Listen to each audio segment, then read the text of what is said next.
ಏನ್ ಮಾಡ್ತಾ ಇದೀರಾ ಅಮ್ಮ ಇವತ್ತು? ಇವತ್ತು ಟೊಮೆಟೊ ಚಟ್ನಿ ಮಾಡ್ತೇನೆ ಬಾ ತೋರಿಸ್ತೇನೆ. ಟೊಮೆಟೊ ಚಟ್ನಿ ಮಾಡ್ತಾ ಇದ್ರಾ? ಫಸ್ಟ್ ಏನ್ ಮಾಡ್ಬೇಕು? ಹಸಿಮೆಣಸಿಕಾಯಿ ತೊಳ್ಕೊಂಡು ತೆಗೆದು ತೊಳ್ಕೊಂಡು ಹುರ್ಕೋಬೇಕು ಇವನ್ನ ಚೆನ್ನಾಗಿ. ಹೌದಾ? ಹುರಿದೈತಿ ಎಣ್ಣೆ ಹಾಕ್ತಾನೆ. ಎಣ್ಣೆ ಎಷ್ಟು ಒಂದ್ ಸ್ಪೂನಾ?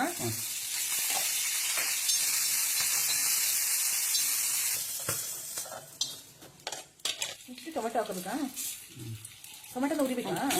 ಹುರ್ಕೋಬೇಕು. ಇದು ಚೆನ್ನಾಗಿ ಹುರ್ಕೋಬೇಕು. ಇಷ್ಟು ಸುಟ್ಟ ತಕ್ಷಣ ತೆಗಿಬಾರ್ದು, ಅದನ್ನ ಸರಿಯಾಗಿ ಚೆನ್ನಾಗಿ ಹುರ್ಕೋಬೇಕು. ಸ್ವಲ್ಪ ತಣ್ಣಗೆ ಆಗ್ಬೇಕು ಚಟ್ನಿ ಮಾಡ್ಬೇಕಂದ್ರೆ. ಹೌದೌದು, ತಣ್ಣಗಾಗಬೇಕು. ತಣ್ಣಗಾಗಿಂದಲೇ ಮಾಡೋದು ಈ ಚಟ್ನಿ. ಸ್ಟವ್ ಆಫ್ ಮಾಡಿ ಈ ತರದ ಪ್ಲೇಟ್ ಇದ್ರೆ ಒಂದು 5 ನಿಮಿಷ ಮುಚ್ಚಿಬಿಡ್ಬೇಕು. ಇದು ಹುರಿದೆಲ್ಲ ತಣ್ಣಗಾಗೈತಾ ಅಮ್ಮ? ಈಗ ನೆಕ್ಸ್ಟ್ ಏನ್ ಮಾಡೋದು? ನೆಕ್ಸ್ಟ್ ಹಸಿಮೆಣಸಿಕಾಯಿ ಹಾಕ್ಬೇಕು. ಈಗ ಫಸ್ಟ್ ಹಸಿಮೆಣಸಿಕಾಯಿ ಹಾಕ್ಬೇಕು. ಆಮೇಲೆ ಬೆಳ್ಳುಳ್ಳಿ ಹಾಕ್ಬೇಕು. ಇಷ್ಟು ಬೆಳ್ಳುಳ್ಳಿ ಹಾಕ್ಬೇಕು. 3 ಗಡ್ಡೆ ಅಷ್ಟು ಬೆಳ್ಳುಳ್ಳಿ ಮೆಣಸಿಕಾಯಿ.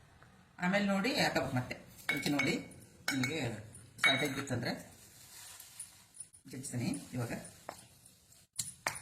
ಏನ್ ಕಲ್ಲುಪ್ಪು ಹಾಕೊಂಡ್ರ ನೀವು? ಕಲ್ಲು ಪುಡಿ ಉಪ್ಪು ಹಾಕೋದಾ? ಮೆಣಸಿಕಾಯಿ ಪುಡಿ ಉಪ್ಪು ಹಾಕ್ಬೋದು. ಇದು ಅಂದ್ರೆ ಮೆಣಸಿಕಾಯಿ ಬೇಗ ಸಣ್ಣ ಹಾಕತ್ತೀನಿ ಎಲ್ಲ.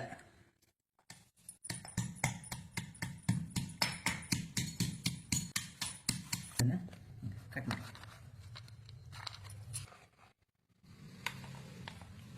ಇದನ್ನೆಲ್ಲ ಹಾಕೊಂಡು ಜಜ್ಜದ. ಇದು ಮಿಕ್ಸಿ ಮಾಡ್ಬೋದಾ ಅಮ್ಮ? ಮಾಡ್ಬೋದು.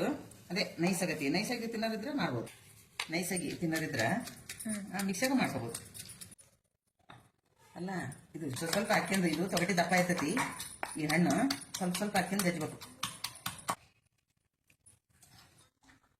ಸಣ್ಣ ತಗೋಬೇಕು.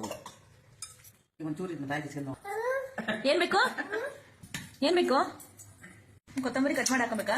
ಕಟ್ ಮಾಡಿ ಆದ್ರೆ ಹಾಕಿಬಹುದು. ಅದನ್ನ ನಿಮ್ಮ ಪಾತ್ರೆಗೆಲ್ಲ ಜಜ್ಜಿದ್ರಂದ್ರೆ ಜಜ್ಜಬೇಕಾದ್ರೂ ಹಾಕಿಬಹುದು.